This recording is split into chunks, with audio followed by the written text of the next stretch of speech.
Good afternoon, and welcome to the Disability Digest live event today. Glad to be here. Jan, Elle, thanks for joining. Today, we're going to talk about income and what income affects your disability benefits. What income would affect your disability benefits if you're trying to get approved? And what income would affect your benefits if you are already approved. Lana, welcome. Glad to have you here. And Jan is going to put a question in the comments for you to give us some feedback. If you have income you think might affect your disability benefits, or potentially you're going to be doing something that might affect your benefits. Okay, let's see, what else are we going to talk about today? Oh, we have some questions we're going to go over that people have submitted this week that I feel are noteworthy. And then we will take some time, Ronald, welcome, to answer your own individual questions. Sound good? Yeah? Okay. And everybody, I'd like you to wish Jam a happy birthday today. She's celebrating with us. There's lots of other things you could be doing with your time, and you're here with us, so we're grateful. Thank you. Absolutely. All right. And we'll spare you. We will not sing. We can. We can. We're capable. All right. Let's get on with it. First of all, I want to cover some questions that we had during the week. And this one is from Tyler. He's saying that he's not been able to get the doctor to write an RFC, which is a residual functional capacity report. And these reports are used as you're going through the approval process, or if your CDR has been denied. And it's a report that confirms that you're being treated by a doctor, what their opinion is on your limitations, like your ability to sit and stand and bend and lift and stoop and interact with others, that type of stuff. They're super helpful. So if the doctor will not complete it, this is not uncommon. They have different reasons, like it's our policy, we don't do extra work, which is code for lazy and don't want to be bothered, in my opinion. Or some of them just have like an opinion that they don't support disability in any way, shape, or form. So if they absolutely won't do it, here's a few ideas for you. If you've only asked once, I'd go back again and just explain that, you know, I'm not able to work. Disability income is critical to me to help me survive so I can have a roof over my head and some meals. You're treating me. And despite the fact that you're treating me, I can't work. So I'd like you to take a few minutes to fill out this form. That would be the last resort, or if you're asking the first time, ask directly with that sincerity. But if you can't do it, then the other option is to what I refer to as manipulating the medical records and making sure that your limitations are being recorded in each and every visit, because those limitations will have the same impact, shouldn't say same, but similar impact to the doctor filling out the report. Because if in your notes, in your medical records, it has your limitations for sitting, standing, sleeping, interacting with others, and lifting, then that will be another way to address the same objective. So I hope you find that helpful. This next question is from Viral, V-I-R-A-L. I think I pronounced that correctly, Viral. Yes. Can I make money renting out my apartment? And can I make money selling stocks online? And the last part is, and don't report it. You have to report you're supposed to report your income. If you're working on Social Security disability benefits, first thing is your award letter says in it, if you work and earn income, then it's your responsibility to tell Social Security. So regarding this income, and we're going to get into what income affects benefits in more detail in a bit, but renting out apartment, you can definitely do that. Can you make money selling stocks online? Yes, you can definitely do that. And in a few minutes, we'll get into the nuances of earned income and unearned income. But straight up answering that question, you can. This is probably one of the best series of questions I've received in a while, and this is from Charles. Charles writes, says, I have a couple of questions, but he actually has three. About working part-time below the trial work period of $970 a month. Okay. Do I have to report my earned income to Social Security if I'm making under $970 a month? According to your award letter, yes, it's your responsibility. It says if you return to work or you're making money. I don't think it says if you're making money. It says if you return to work, then it's your responsibility to let them know. So if you're doing something independently, then I'd contact Social Security and say, listen, I am going to start freelancing and proofreading technical documents, just giving that as an example. And they're going to ask you likely, well, how much you're going to make? It's like, I don't really know, but I hope to make $200-300 a month, somewhere in the range of what you expect to make. Just so that you fulfill your obligation and check the box to let them know. Okay. Next question.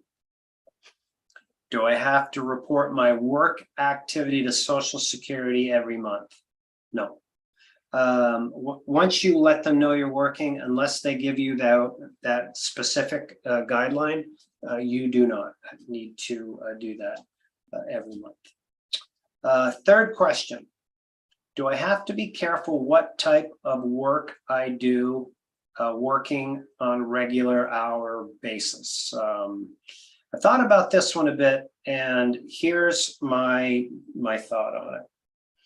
If you're approved for Social Security disability, and one of the criteria that you are approved for is you've had a back fusion and you're not able to sit or stand or lift like over 20 pounds, but you go and you get a part-time job where you're lifting 50 pounds and you're on your feet all day, something like that, I would be a bit concerned about. But if you are doing, if you that was your career, like you were working manual labor, and then you transitioned and you started mowing lawns, where you were doing, 2 hours of lawns, like 3 days a week or something like that, that'd be a different deal.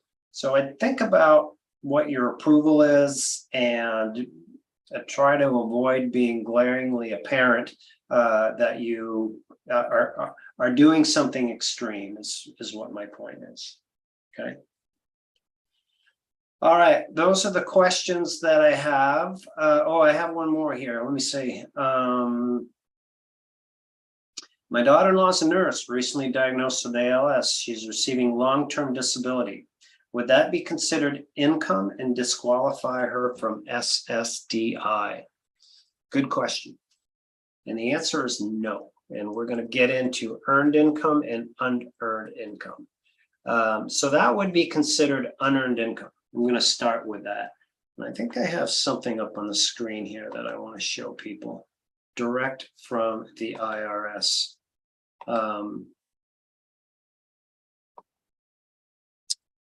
Okay, this is unearned income. And it's going to be difficult for you to read because it is for me here, but I'll give you kind of the gist of it. Unearned income includes investment type income, such as taxable interest, ordinary dividends, capital gain distribution. It also includes unemployment compensation, Social Security benefits, pensions, annuities, cancellation of debt distribution, etc. Long-term disability falls into unearned income. Now, another way to think about this is what is earned income? Earned income, and this is from the IRS publication, page 4, is where you actually have activity that you are doing to generate work. Like Elle and Jam are here today, and myself, we are, believe it or not, actively working. So we're engaged in this process, we're investing time. And if we didn't invest our time in this activity, then we wouldn't be compensated. It's like any typical job that you have. So that's the difference between, the big difference between what income affects your disability and the income that doesn't, is the difference between earned and unearned. Earned, you work for it; unearned, you don't. Now there's a few other nuances, and are we getting some questions or replies in GM on different types of income? Okay, we'll get to those in a minute. That's great. So I want to cover different types of benefits that create the same questions. So we talked about long-term disability. Short-term disability would be the same. Workers' compensation, that was covered in the IRS document. But what about veterans benefits or railroad benefits or pensions? All of those. Are you still able to get your Social Security disability benefits and get a veterans benefit? The answer is, yeah, you can. So one way to look at Social Security is it's an insurance that you paid for. You paid for it by working and paying your taxes. The more tax you paid, the more amount of tax, the higher your check would be. And it's not dependent upon other assets, other benefits. Now, there is a bit of a nuance to this, though, for workers' compensation. And I just had released a video earlier this week. If you're paid, let's say you're paid $30,000 in a workers' compensation settlement. You got hurt at work. You sued your company. You said, listen, the floor was wet. It shouldn't have been. I slipped, I fell, and I hurt my back.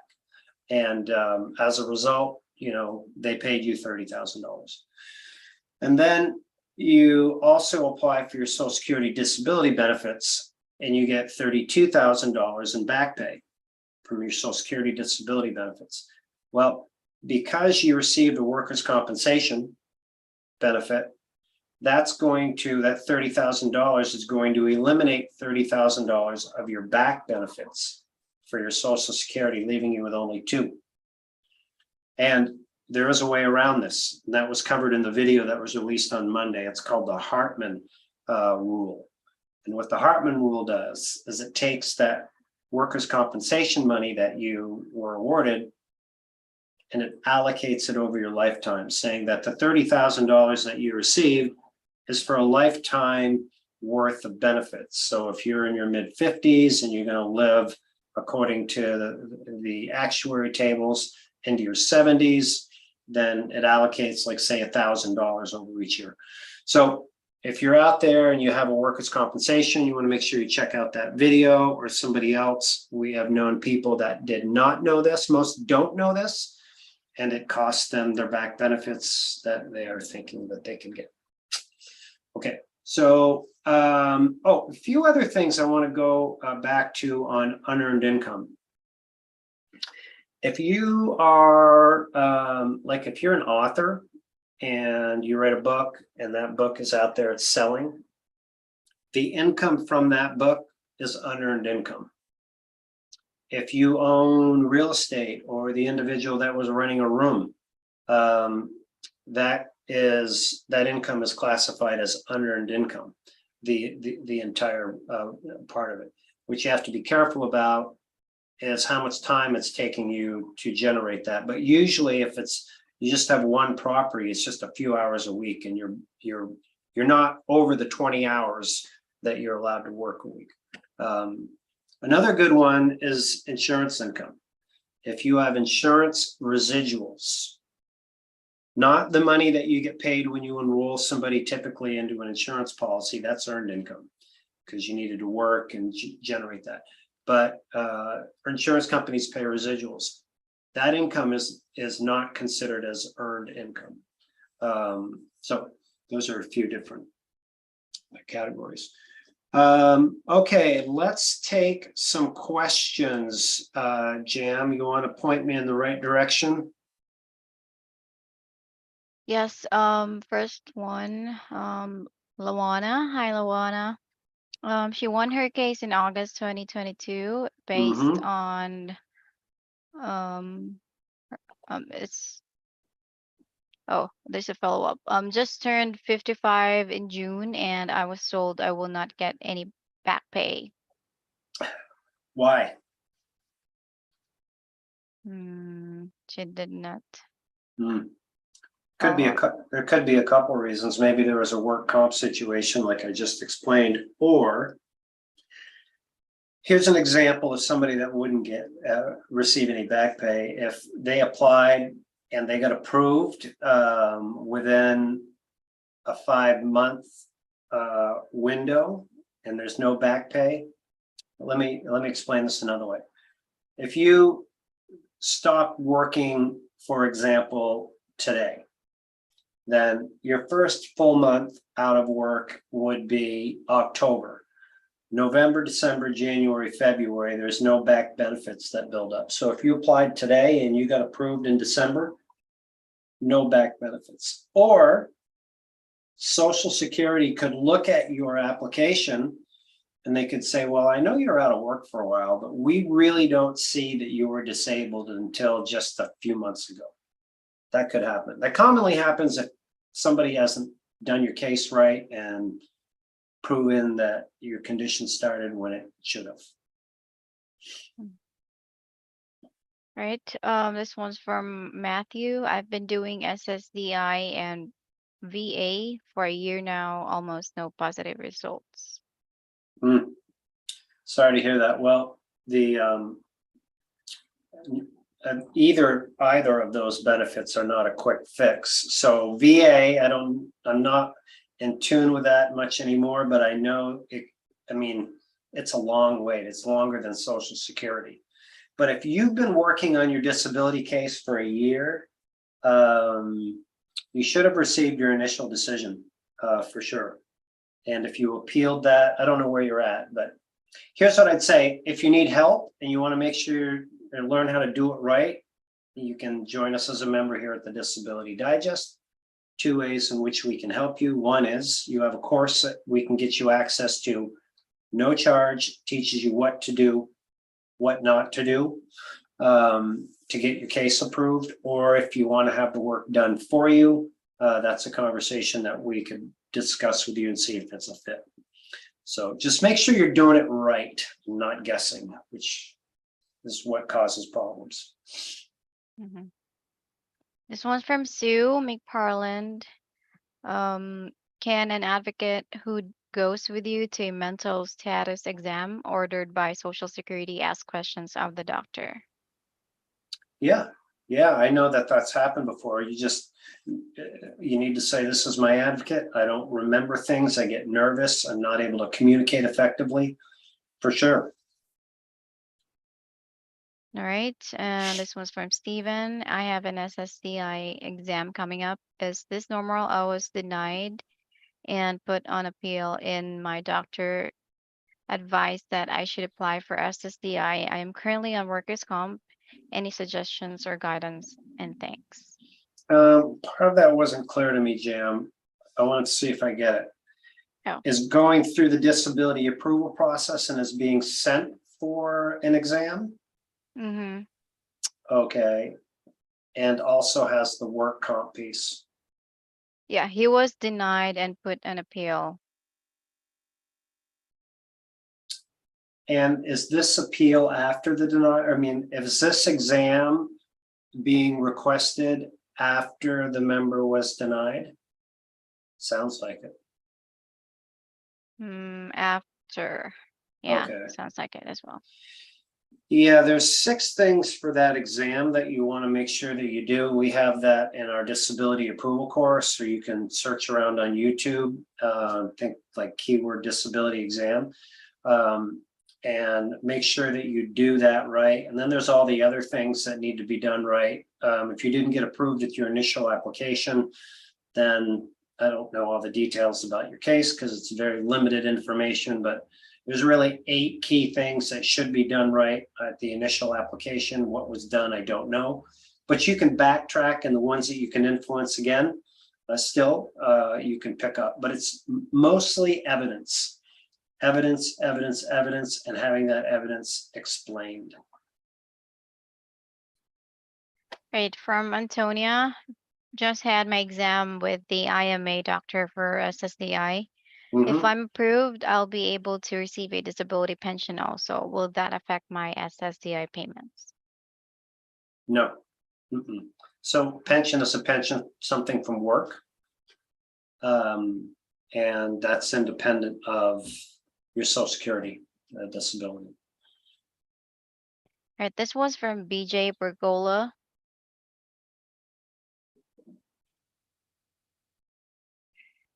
Sorry. No, you're doing great, Jim. Thank you. I'm in reconsideration. SSDI called approved. We realized I forgot I have TBI. I have a freelance job at my church of 400 to 500 per month. Can or will this change the positive approval status? I have not received my award letter yet. Shouldn't change your, so there's an additional condition Mm-hmm.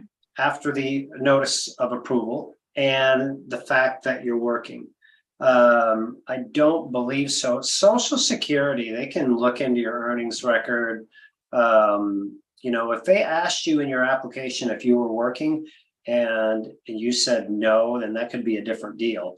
But if you've been approved, I mean, you're earning under the allowed amount.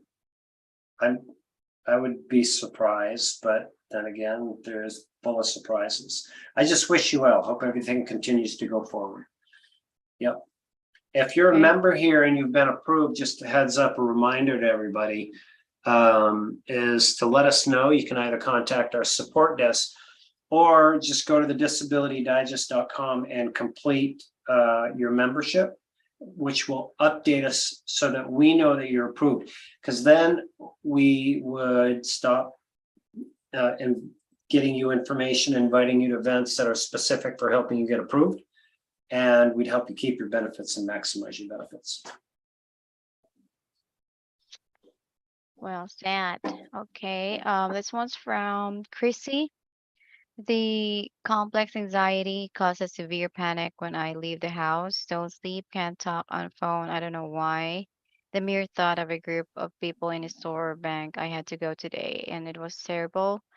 I'm trying eBay, and my lucrative career of 25 years involved weddings rather, planning and directing them, my own business. I ended up creating products along with the rest. As long as eBay is do it as I can, and I don't have to go anywhere. I can sell the remnants of my business and continue to make products, but it would not be close to 6 figures. It would help. Would that be safe? Also, This, it is considered art therapy to my psychiatrist. okay, so I want to make sure I get this, Jam. Not able to do the wedding planner business anymore. Mm-hmm. Transition to eBay sales, not Mm-hmm. able to hit the income limits. Right. So I don't know what the income potential is or where the current eBay sales are, but I'll attempt to address the question like this. If you've had a high 6-figure job and you're going down into a lower level of, they call it decompensation, then as your earnings drops, your Social Security disability check amount will drop. So let's say it was your disability check would be, without earnings, it could be $3,000 a month. So for the next 3 or 4 years, you're trying to figure out what's going on with your eBay business, and maybe you're making, you know, 10 or 12 or $15,000 a year, right? But that's going to start to drag down that 3,000. That'll become 2,500 and then 2,000. So you have to kind of figure it out. Like if you are going to be below $10,000 in eBay sales, then a consideration is this. Pursue your disability income so you get your $3,000 check before it starts dropping. Then once you're approved, you can continue to work your eBay business and stay within the allowed amounts. Or if once you get approved and you get your health stabilized, if you get your health stabilized, you could work on your eBay business and then drive it back up and choose to go off benefits if you wanted. So those are some considerations for you. But where people make like get a real financial hit in a bad way is that they let that check that they've built up just erode with optimism that, you know, they're going to be able to get back in the game. All right, this one's from Ronald. Had x-rays done last week, had a mental evaluation done yesterday, and I go next week for my physical. Anything I need to know about the physical that's coming up from SSI?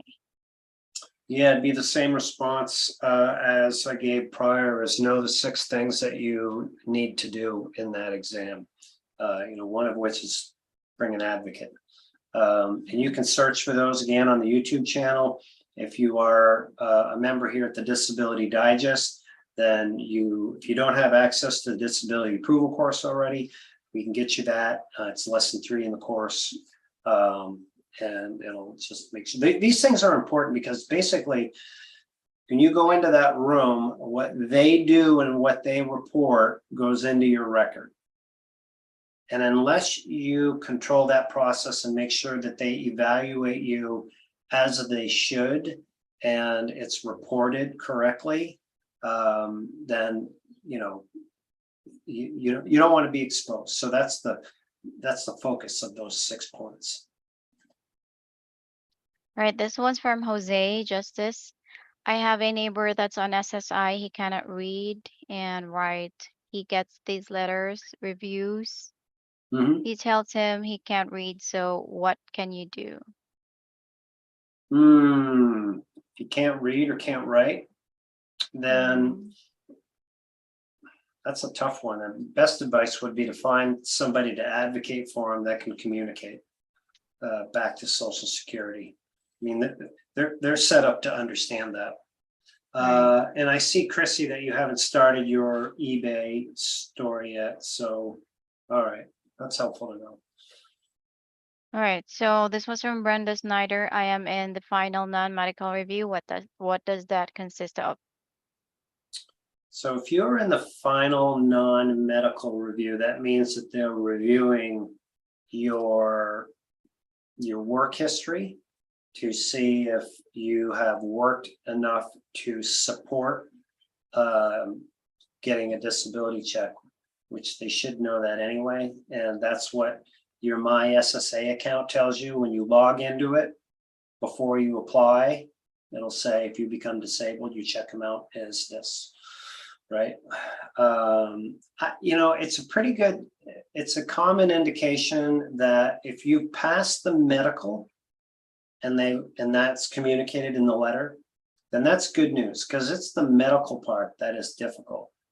It's easy to understand if you pass the non-medical, if you've worked and paid taxes 50% or more in the last 10 years. And just a shout out to the 217 people that are here. Welcome. Thanks for all of you that are joining. We're going through individual questions. And if you joined us in play, then the replay will be available after the show. All right. All right, this is from SSW. Will I be able to receive SNAP benefits if I am approved for SSDI?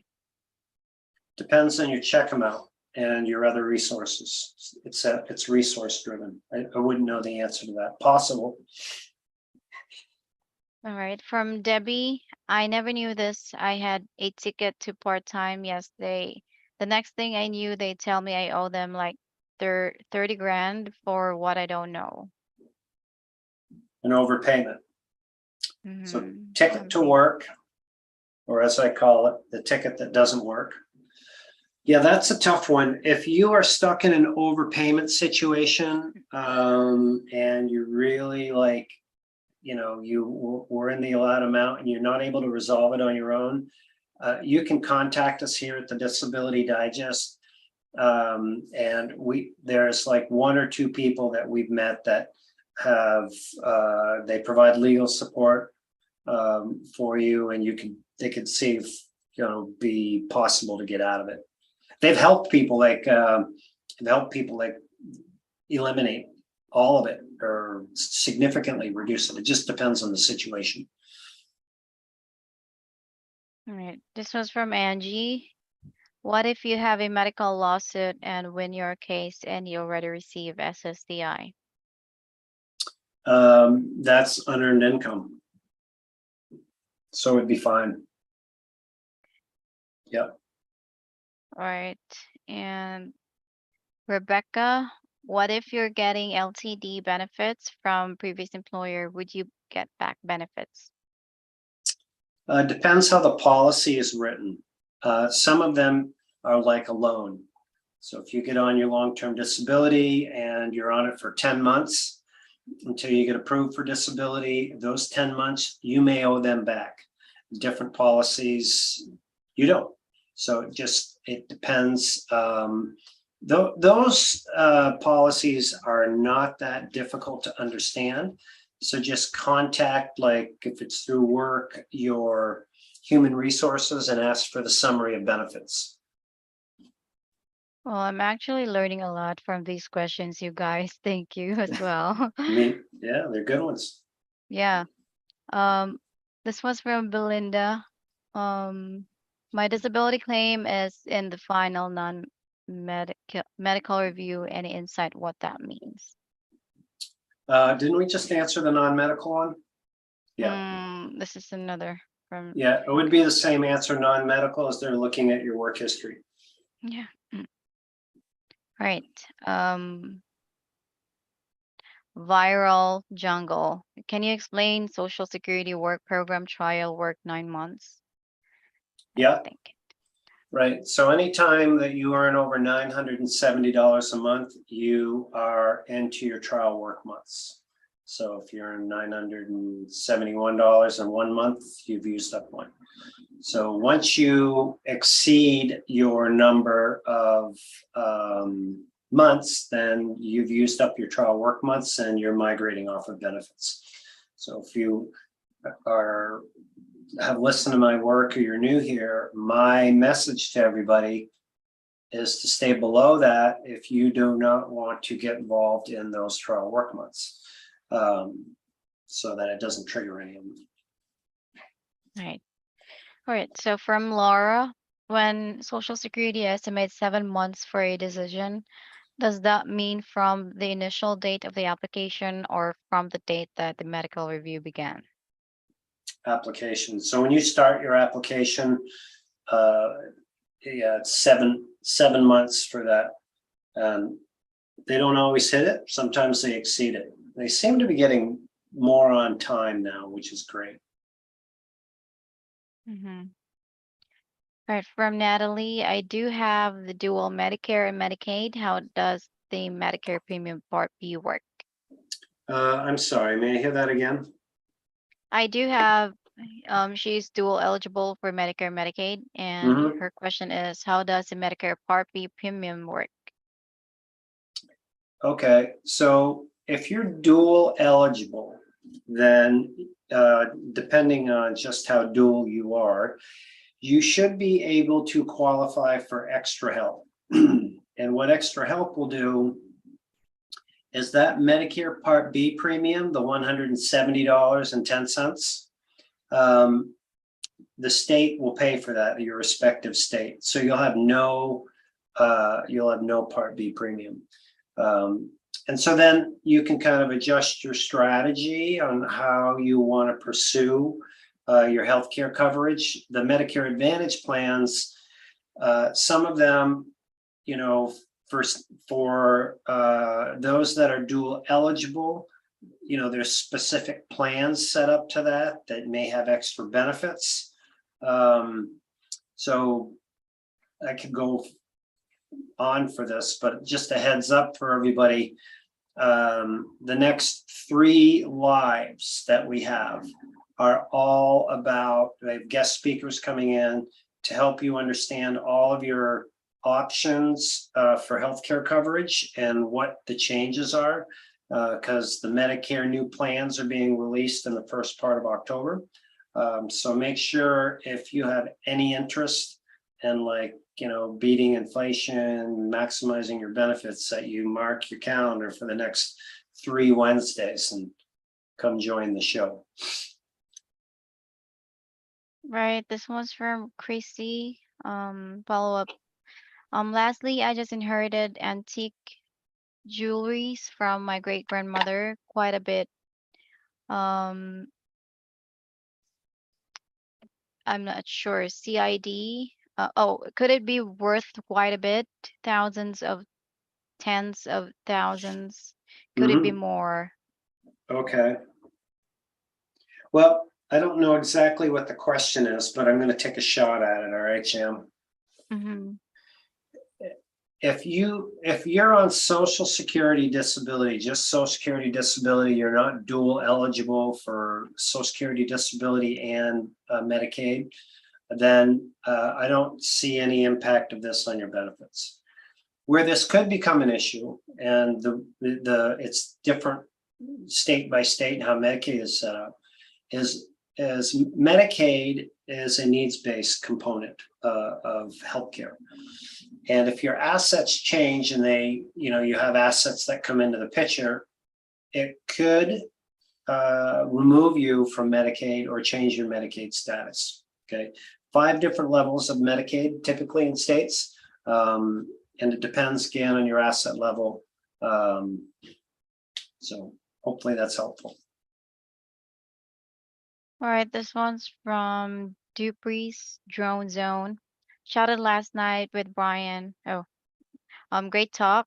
I'll be talking with my doctor soon and hopefully getting the documentation going in the right direction. Very Great, nervous about getting the paperwork done right. great. Shout out to Peru, New York. Good to have you in the house. All right, and follow from Chrissy. By the way, I'm approved. Can't function on my own outside of my home. Anxiety severe since 2018. Migraines since 2012. Severe head trauma. Short-term memory loss. I'm 40. Is this Chrissy with the eBay store? Uh-huh. All right. Yeah. Well, that's good. So you're approved, you're getting your check, and you're just trying to eBay it out, right? One thing that you might find of interest for those of you out there in the prior weeks on Wednesdays is we have gone through different ways that our members here are supplementing their income, keeping their benefits. So you go back and look at some of the prior week replays, just look at the subject line. And point is, if eBay doesn't work, maybe something else will. And we're going to have we have other guests that are scheduled to come speak to us that are doing things to supplement their income with different things like mystery shopping and donating plasma, items like that.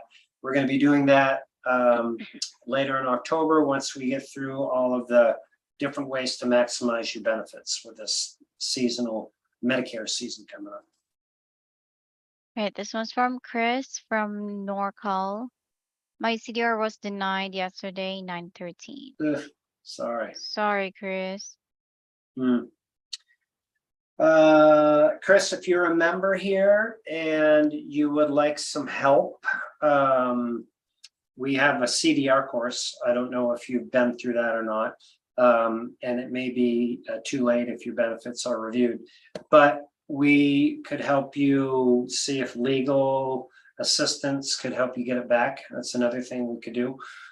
So just reach out to us. If you're a member here, reply or contact us at support@thedisabilitydigest.com. Sorry. Yeah, for those of you that don't think that there's benefit reviews, which I saw a YouTube comment out there that they're no longer doing reviews. That was kind of crazy. They are definitely doing them, and it's estimated that 55,000 people will be losing their benefits as a result of a review in the next 12 months. So folks, you can take this lightly, but it happens every day. And oftentimes it's preventable. Okay. This one's from BJ Pergola, follow up, the one with TBI and doing freelance, Brian. I wasn't working at the time of my application. This just started in January this year. App was in August of 2021. Okay, so you've received your decision already. I still stick with my opinion. But you know, if you had to do it over again, I would say if you're going through the approval process, the top shelf way to do it, the best way to do it is if you just use that as setup time. Just plan on your strategy and what you're going to do. Focus on your health, focus on your case, get approved, then get back into a situation, because sometimes people they'll try to go back to work 30, 60 days. And that could actually be helpful for your case because it could be a failed work attempt. But it depends on how the disability examiner looks at it. Something to consider because you're trying to prove you can't work. All right, this one's from Her Majesty. I have a case in federal court against the Social Security for first claim. If I win and case is remanded to ALJ, what are my odds if getting a favorable decision with my lawyer being there? I won my second claim. I don't know a lot about federal court because it's very specialized, but I know the approval percentages are like 1% overall. I think I would redirect that question back to your attorney and say, how many federal appeals have you done? And what's your win percentage? I mean, that you get a better barometer than that national statistic. And my hunch is when you say there's another case that you won that you started an initial application after your appeals council decision. That's my hunch on that. So hopefully you find that helpful. I could go off on a tangent on that one, but it's a deep topic. I wish you well. Yeah, say questions from members that are kind of same, so I'm just gonna fuse them, Brian. Stacy, being an SSDI, you think ticket to work is not a good idea? And then Viral Jungle, can you explain tickets to work? Is it a good idea to join? I don't want to determine if it's a good idea or not a good idea, but I'll share this with you. There's 178,000 people here, and I know very few people, maybe 5, that are on the Ticket to Work program successfully. I would encourage you to evaluate, your health, your situation, and see if you want to go into the Ticket to Work program. The Ticket to Work program is designed to have you go back into work, right? And a good way that you could do that is we work with NTI at Home. That is a Ticket to Work program, but they also have a part-time variation of that.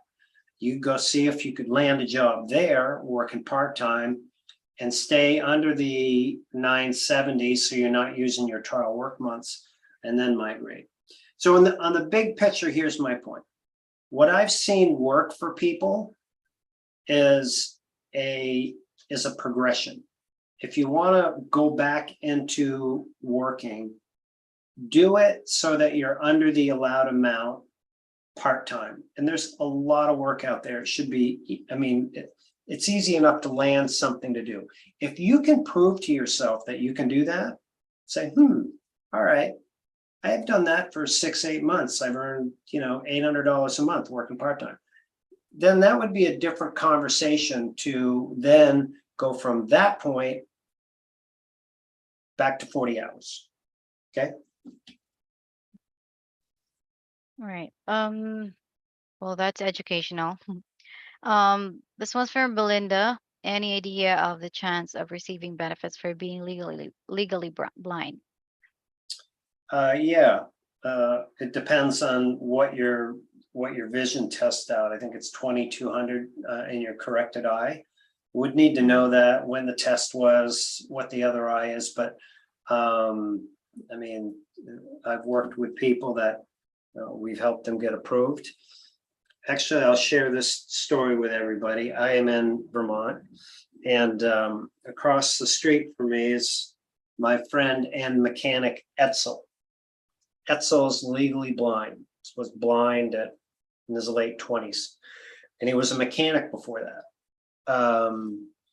So Etzel's not one to sit still. So Etzel has set up a garage, and he works on cars, lawnmowers. He's rebuilt Jeeps, and he's blind. Does it all by feel. You just make sure, so, if he's going to work on a car that's been brought into his garage, that it's cooled off so he doesn't burn himself. And oftentimes he has others that need to come in and assist, but he's still doing stuff. It's pretty cool. He's inspirational. All right. This one's from, not sure how to pronounce. I am on SSDI. My wife and I are considering buying a cheap condo in the Caribbean due to lower cost of living. Will I be subject to disability review or investigation overseas? You're still subject to a review, for sure. And you would need to figure out the health care, because the Medicare piece gets a little funky when you move out of the country. Right? Jam, I'm looking here. You have lots of people that have sent you birthday wishes, and some of them have sent that's why I'm some. smiling. Bobby sent you 5 cakes. Thanks, Bobby. All right, moving on. This one's from Chomb. Hi, Brian and everyone here. I got my SSDI continued review short form yesterday. I got letters saying they don't need to review this time. What's next? I'm confused. So if you have a short form, you have to fill it out and send it back in.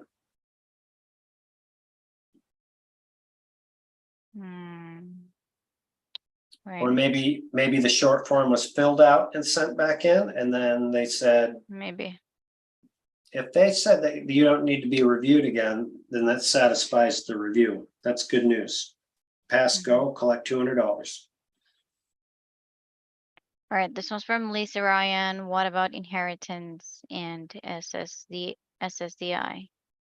Unearned income, so it wouldn't have an impact. Okay. And congratulations. This one's from Kevin Campbell. I just joined. My question is, will my inheritance affect my SSDI? Oh, this is the same. Boy, a lot of people are getting inheritance. Yeah. Good for you guys. Right. Chrissy, is there anything I need to do, receipt or letter about the inheritance? No, it's not earned income. Okay, from Penny, I'm at the reconsideration appeal. They are conducting the medical investigation. What does that mean? They're conducting a medical investigation. Just a shout out to the 339 people that are here. If you joined us during the show, the replay will be available so you can listen to the whole thing afterwards. We're just taking some individual questions. Sorry, I forgot the question again. Review, right? Yeah. Read it to me one more time, please. So I'll make sure I get it right. She is in reconsideration appeal, and they are conducting the medical investigation.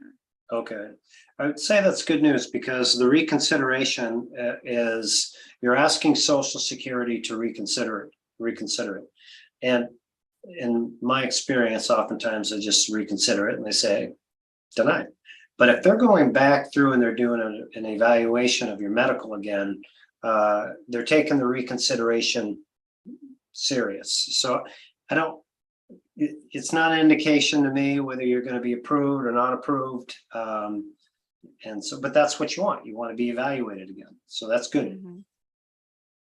All right, this one's from Alfreda. How will my SSDI benefits back pay be calculated when I'm approved if I already receive SSA retirement at 62? Okay, so you would get the difference between your age 62 amount. So let's say your age 62 amount is $1,500 and your disability amount is $2,000. It's usually something like that, about the same difference. So you'd have $500 a month in back benefits.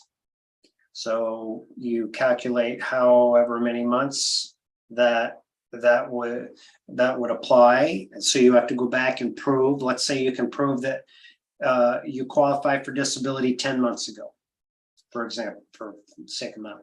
So it'd be 10 months times $500 would be 5,000.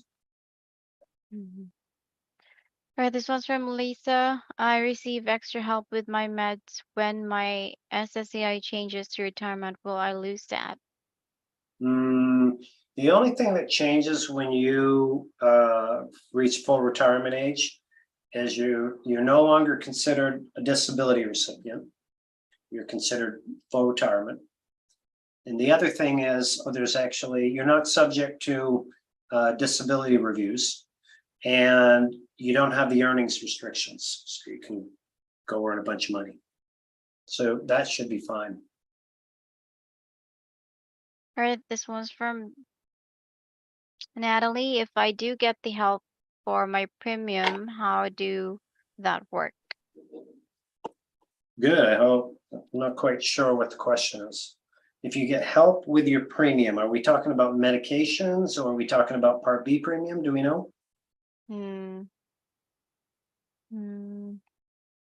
Not sure. Yeah, if you Part could. B, yeah, Part B. Okay, so if you get help with your Part B premium instead of, I'm going to take a shot at answering it. It's still not real clear to me. If you get help with your Part B premium instead of having that $170.10 taken out of your disability check, which is how most pay for it, then you would just have that extra money in your check, which would be great, right? This one's from Viral Jungle. Shout out. Is eBay and Poshmark considered substantial gainful work? If I make less than 970, I do both and make under the amount. Do I have to report it? You should report it, and it's going to take you activity to earn that money.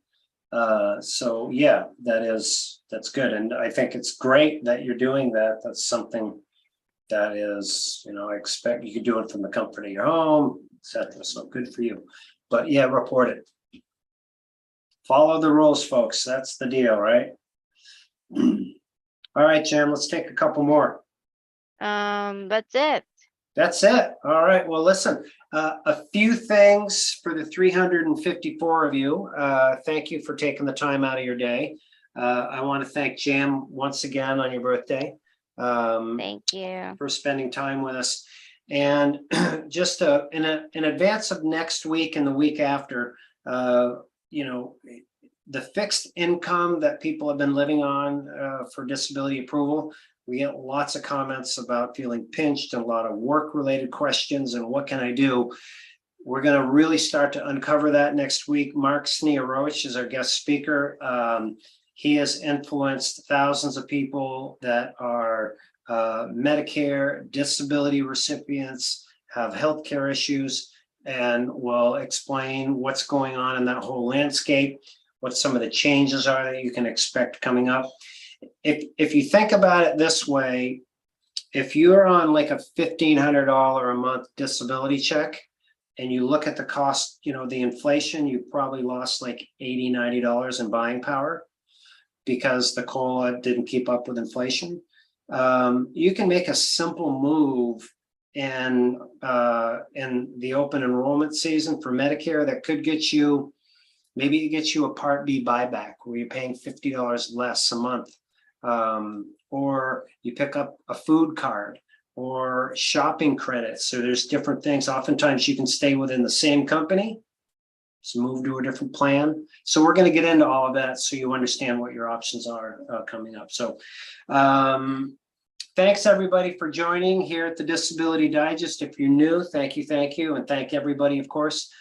We encourage you to share this if you know somebody that could benefit from this information.